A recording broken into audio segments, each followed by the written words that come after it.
Nagkaon na pud ka? Wala. Wala pa kaon? Wala. Ay gaway bugas. Asaan ang imo anak nagtrabaho? Wala sa kasada. Sa kalsada. So, umaasa ka na lang po sa iyong anak. Oo. Kawawa naman, wala pang paniugto, wala pa. Naku, pati kape wala. Wala. Wala hurot. Asan yung 12 gayon? Anong trabaho sa kasada? 12 nagtrabaho sa karsada? Ay, asawa mo 14 years old. Mm. Tapos nung naanakan mo ng dalawa, pinaalis mo na. Bakit ka pinabayaan tayo? Natin. Ay kontra nila man ko. Kalaban ka nila. Bakit? Daddy Frankie, tayo na'y tumulong, kaagapay mo.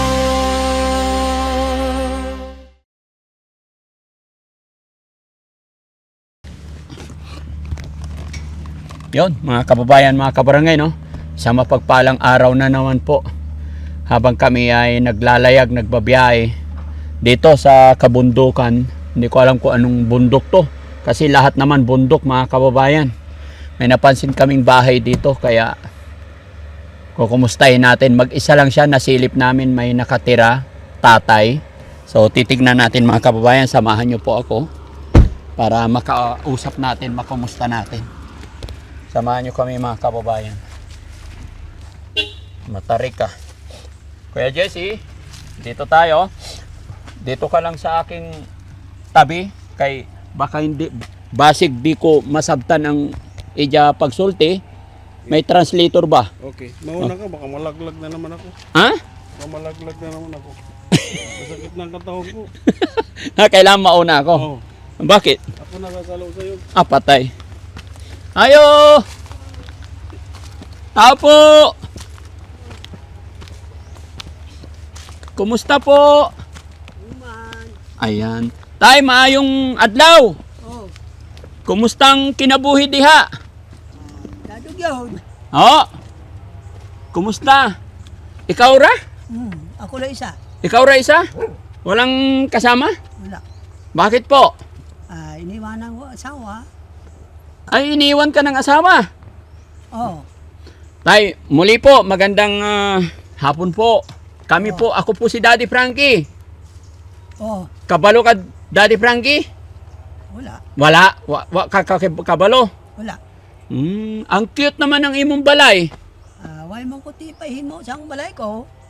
Unsa man? Wala daw siya ipapagawa ng bahay niya. Ha? Wala siyang ipapagawa. Eh kay maganda man. Cute. No?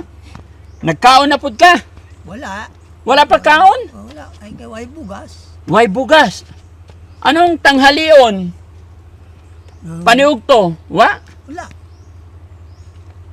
Agahan kaninang umaga. Kakaon. Nagkaon ka. Gamay. Gamay. Gabi unsay Kung madalaan ko sa kong anak nga magtrabaho, di makakaon ko. may anak ka nagtrabaho. Saan ang imo anak nagtrabaho? Wala sa kasada. Sa kalsada. Pila imo anak? Duha. Duha.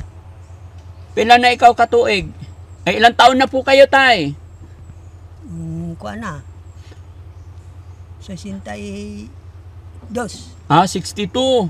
Dili na kaya magtrabaho. Di na. Bakit po? Tigulang naman. Tigulang na. Ang imo anak dito rin nakatira? Dito sa Pikas Balay. Sa pikas na balay. Bakit isa mo lang dito? Hindi ka pwedeng magsama sa imong anak? Hindi man sila magkuhan kayo gabantay man dito sa sa trabaho dito sa tao. Ano nangyari sa ulo mo, tay? Bakit? Nangararot man wala man ko sakit Natanggal daw. Natatanggal. Pero wala naman sakit. Wala. Dati, tay, nung malakas ka pa, unsay trabaho nimo? Ang uma, Ha? sa uma, Pagsasaka. Pagsasaka. 62, parang hindi pa 62, murag malakas pa eh. di na, luya na. Loya. Mahina na. Mahina na. So, umaasa ka na lang po sa iyong anak. Oo. Kawawa naman, wala pang paniugto, wa pa. Wala pa. Ba't hindi nagdala yung anak mo? Karon pa to. Maya-maya daw. Maya-maya, alauna na. sige lang. Sige lang. Magwanta pa man. Ha? Magwanta pa man gutom. Makatiis pa. Na ako tinapay dire. Pahingi tinapay be. Tagay ko kaw ano kuan pan. Tanan bugas. Mm. Kung may ara, May ara. Pahingi tinapay tsaka bigas. Oy, ingat ka malaglag ka, hindi biro-biro yan. Bato yung kalaglagan mo. Mga kababayan, nandito kasi si tatay. Kung mapapansin nyo ito, tignan nyo, sobrang bundok talaga to. Tapos nandito lang siya sa gilid. Kalsada sa baba.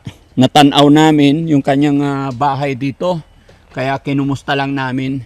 At ayon sa kanya mga kababayan, wala pa siyang paniog to. May dala tayong bigas at saka tinapay, kaya bigyan natin si tatay. Dahil alam ko napaka-importante sa kanila po ang bigas. No, tay? Tagaan ko kaw ng bigas, oh, salamat. tsaka tinapay. Oh, salamat. Hindi mo alam yung Daddy Frankie? Hindi. Dili. Ako po si Daddy Frankie, tay. Kaibigan nyo. No? Oh, Kami po yung mga charity vlogger. oh, Kabalo ka, Facebook, tay. YouTube. hindi. Dili paga. Dili gihapon. Na. Ayan. Tay, pagpasensya mo na yung tinapay. Oh, salamat. May kape ka dyan. Wala. Timpla ka na lang ng kape sana. Naku, pati kape wala. Wala. Wala hurot. Okay? Ayan. Thank you, Kuya Taps. O, dito, Kuya Taps.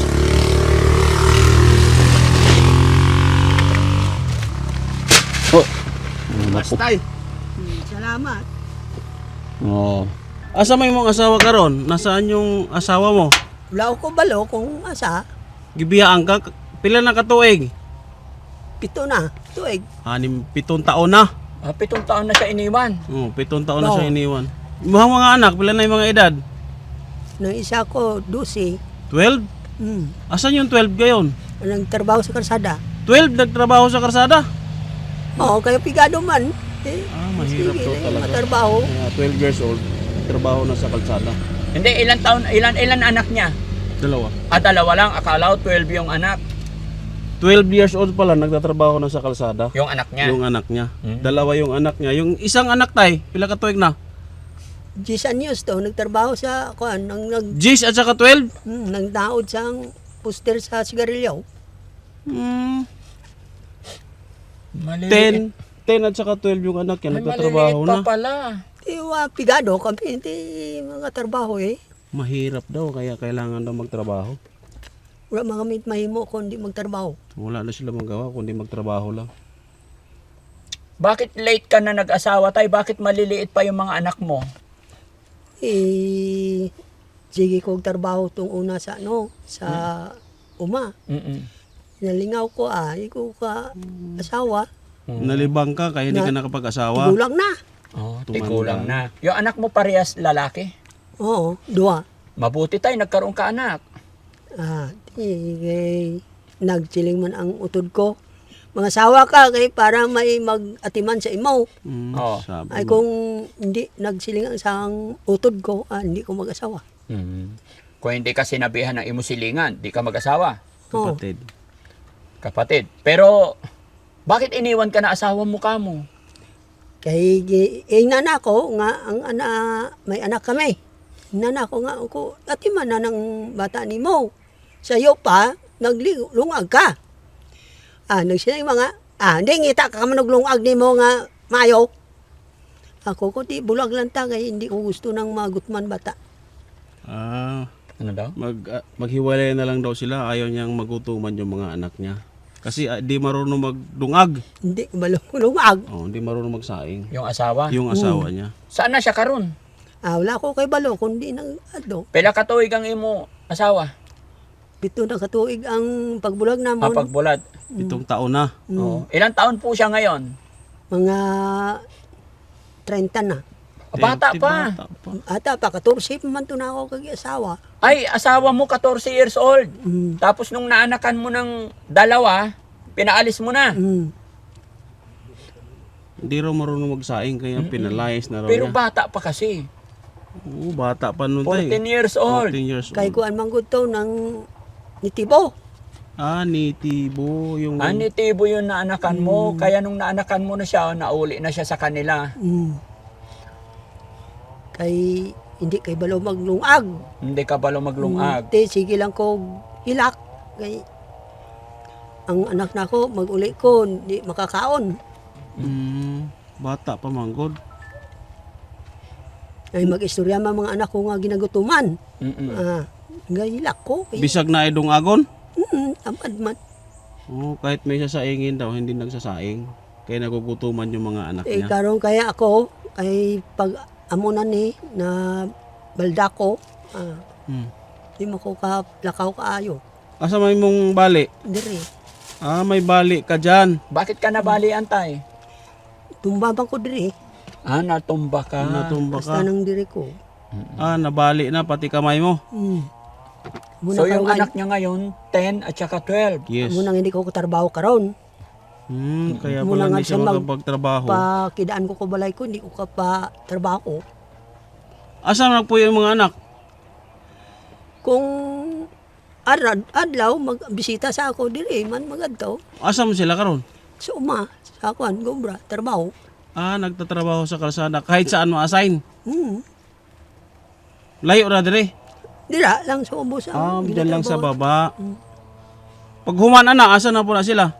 Kung di naman dito na sa bukid. Kung pagkatapos yan, doon naman sa mas malayong bundok. Okay. Kawawa naman si tatay, no? Sige lang ko hilak kay ako naman isa diri sa balay. Di maguli ang mga anak na ko tigdugay.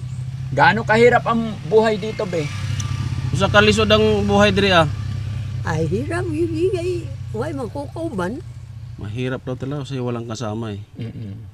Mag-asawa ka ulit, tay. Hindi na ko kaya. Hindi na kaya. Hindi na kaya? Kaya. Ano naman? Tigo lang naman. Matanda na. Sige, tay. Tay, muli po ako'y magpapakilala, no? Kasi naka-video kami, i-upload ko po ito sa YouTube. Okay lang po ba? Pwede. Pwede. Salamat. Tagaan ko ikaw ng kuantay na pampalit og sudan. No? Para mayroon kang pera. May pambili. Nakakaawa naman yung mga anak mo na bata pa sila tapos nagtatrabaho na. Oo. Kay man kami tibay mo. Wala daw sila magawa. Walang magawa. Kaya kayod na lang. Sayang, no? Dapat nakapagtrabaho pa si tatay. Hindi na talaga kaya. Hindi nakakaya. Tay, parang Ilonggo ka. Ilonggo man ko. Taga saan ka sa ano? Ang tatay na ko taga Valdirama. Ang nanay ko taga Sibalom. Asi mo mga igsoon. Kapatid mo. Diha sa ubos. Pero hindi man magsapak sa ako, anak. Nabayaan niya naman ko. Bakit ka pinabayaan, tay? Ati, kay kontra nila man ko. Kalaban ka nila. Bakit? Ira ko ti kaya bay ng kanaw lang. Walang kaya? Wala, hindi daw siya kaya. Titingnan lang daw siya. Ibig sabihin, wala siyang kakayanan. Walang pera. Kaya tinitingnan na lang siya. Mahirap ka lang. Kaya tagtanaw ra. Wa pagtabang? Wala, hindi magtabang. Wala man ko tinit. Hindi ka naghingi ng tabang? Hindi. Bakit? Hindi mo sila maghatag. Dili sila maghatag. Pero mayaman. Tama-tama lang, makakaon man. Mahirap din. Nang magulang na ako isa, ginadaya man Tayo sa ingon mo sa mga igsoon mo. Salamat yun. Anong sabihin mo sa mga kapatid mo? Mapapanood ka nila, tay. Salamat sa inyo. Tanan. Hindi, nasuko mga sila sa imuha. Kung sa ingnon mo. Kung di ka mo magtabang sa ako, di mga buhay lang ko sa ako, Kung hindi na siya tumutulong sa kanila, maghahanap buhay na lang siya mag-isa. Hindi mo na kaya kamo, tay, magtrabaho. May mga anak man ko. May mga anak, 12 at saka 10. Mabuti, tay, kahit maliliit pa yung anak mo, naturuan mo na magtrabaho. Kasi hindi man magtrabaho, pero di siling man niya, matrabaho lang kimipang para makakaon ta. Sige. Ayaw daw niya patrabaho pero nagsasabi sa kanya magtrabaho na lang daw pa. Mabait sila, no? Sige, tay, tagay ko ikaw kwarta, tay. An imong kamot. Yan. 1, 2, 3, 4, 5, 6, 7, 8, 9, 10. Lamat yun. Ha?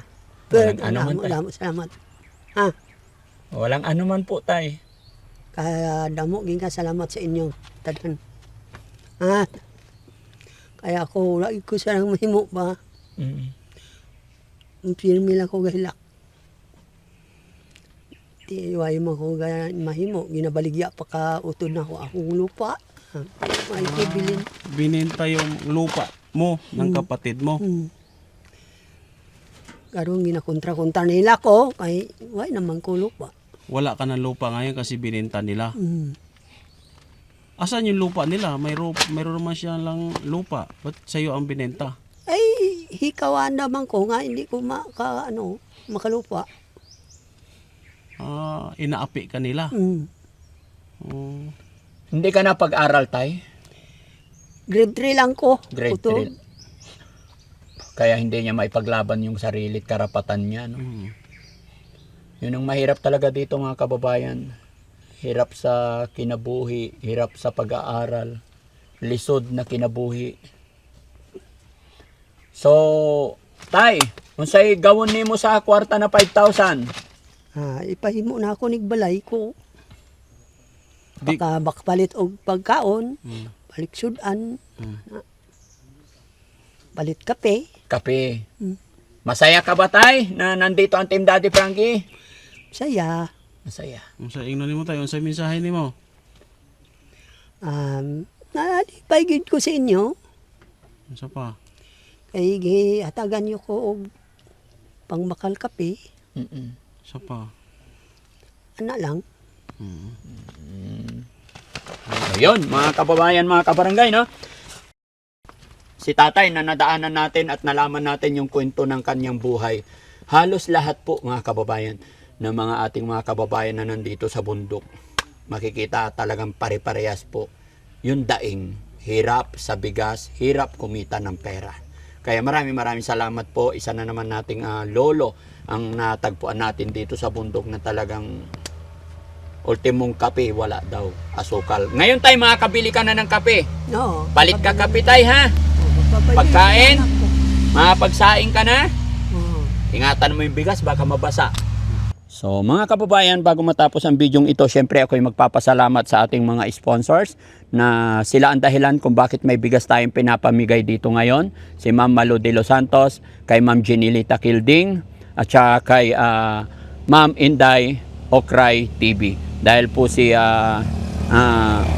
Ma'am Malu de los Santos nagbigay po ng 15,000. Ma'am Jenilita Kilding nagbigay po siya ng $100. At si MK Inday Okray Team Saltik nagbigay ng 3,000 pesos. Siya naman pong ibinili ko ng bigas para maihatag natin sa ating mga kababayan dito sa parting Mindanao. Kaya masaya po ako dahil lagi kayong nakasupport, lagi kayong nandyan para sumuporta sa Team Daddy Frankie. Kaya maraming salamat po sa lahat din po nang nandyan sa baba, sa premiere natin. Mabuhay po kayong lahat. Salamat po sa lahat ng mga viewers natin. Kayo po ang dahilan kung bakit malakas ang Team Daddy Frankie, patuloy na nakakatulong dahil sa walang sawa ninyong pagsuporta. Maraming salamat po. At syempre mga kababayan, mga kabarangay, kung maaari lamang po, suportahan din po natin ang ating mga sponsor. Magmula po kay Ma'am Malu de los Santos, nandyan po ang kanilang YouTube channel. Puntahan nyo na lang po. Ganon din po sa Facebook page ni Ma'am Jenilita Kilding po. Malaking bagay po na makilala nyo rin sila pakasakali. Kaya puntahan nyo yung kanilang mga channel. Support natin sila. Ganon din sa YouTube channel ni Ma'am NK Inday Okray TV. Sila po puspusan or mula noon tumutulong sa Team Daddy Frankie. So masaya po ako na ipakilala sa inyo ang aking mga sponsor para puntahan sila baka sakali kayo naman ang mabigyan nila. So maraming salamat sa atin lahat mga kababayan. Mabuhay po tayong lahat. Daddy Frankie po nagmumula po dito sa North Cotabato. Ayan, mabuhay po tayong lahat mga kababayan. God bless po sa atin lahat at shout out kay Sir Butiti na siyang dahilan kung bakit napupuntahan natin yung ating mga kababayan. Kaya mga kababayan ko, dito sa parting Luzon, support din po sana natin si Edison Butiti. Mabuhay po tayong lahat, tatay. Thank you so much. Magandang hapon po. Salamat. Ingat po kayo parati, tay. God bless po. Ay umaga na parang wala ng pag-asa. Gabi na di mo alam kung saan kakapit. Ngunit may tinig na maririnig. At kahit gaano kabigat ang mundo, may kamay na aabot sa'yo. Di ka nag-iisa, may karamay ka. Daddy Frankie, nandyan sa'yo. Ang tunay na kaibigan, tutulong sa iyo.